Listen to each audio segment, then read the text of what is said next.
জননিরাপত্তা বিঘ্নকারীদের বিপক্ষে কড়া হুঁশিয়ারি দিয়েছে নতুন অন্তর্বর্তীকালীন সরকার।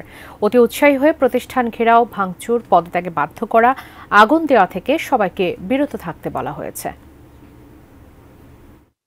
স্বরাষ্ট্র মন্ত্রণালয় থেকে মঙ্গলবার জারি করা হয় একটি সতর্কীকরণ বিজ্ঞপ্তি, যেখানে বলা হয় বৈষম্য বিরোধী ছাত্র আন্দোলনে যে প্রাণহানি এবং হতাহত হয়েছে সে কারণে এবং বিগত সরকারের আমলের গুম, হত্যা সহ নানা কারণে জনমনে ক্ষোভ বিরাজ করছে। এরকম অবস্থায় বর্তমান অন্তর্বর্তীকালীন সরকার বিগত সরকারের নিপীড়নের বিচার করবে বলে জনগণকে আশ্বস্ত করা হয়েছে।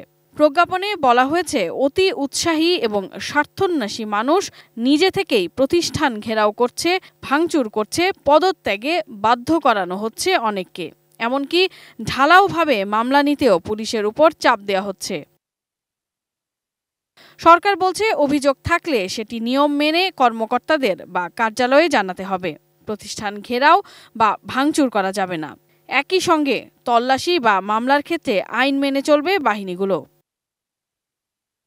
জননিরাপত্তা বিঘ্নিতকারীদের বিপক্ষে এবং দুষ্কৃতিকারীদের বিরুদ্ধে ব্যবস্থা নেবার কথা বলা হয় প্রজ্ঞাপনে।